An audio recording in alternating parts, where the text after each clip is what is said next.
শহরের কোলাহল পেছনে ফেলে ও ব্যস্ততম জীবন থেকে একদিনের জন্য অবসর নিয়ে বেরিয়ে পড়লাম নিজের জন্য কিছু নীরব মুহূর্ত উপভোগ করার জন্য। ভ্রমণ মানেই শুধু জায়গা বদল নয়, নিজেকে নতুন করে অনুভব করা।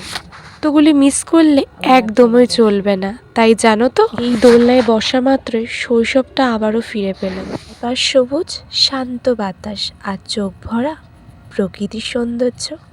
তার মধ্যে হঠাৎ এই পরিবেশে এসে টয় ট্রেনের সাথে আমাদের দেখা হওয়া মাত্রই প্রত্যেকের মনে এক সুপ্ত বাসনা যেন জাগ্রত হলো। আর সেই সুপ্ত বাসনাকে পূরণ করার উদ্দেশ্যে উঠে পড়লাম টয় ট্রেনে।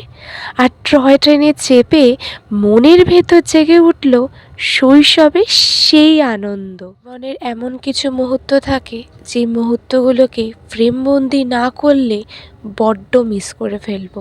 আমি কিন্তু একটা মুহূর্ত মিস করি না সেই সময়গুলোকে আমার ফোনে ক্যাপচার করার জন্য। আই থিঙ্ক সেটা সত্যিই স্পেশাল, যেমন এই সিনটা। আর সবার সাথে খুব সুন্দর একটা মুহূর্ত শেয়ার করলাম আর সেটাই ফ্রেমবন্দি করে তোমাদের কাছে তুলে ধরলাম। জানিও কেমন লাগলো।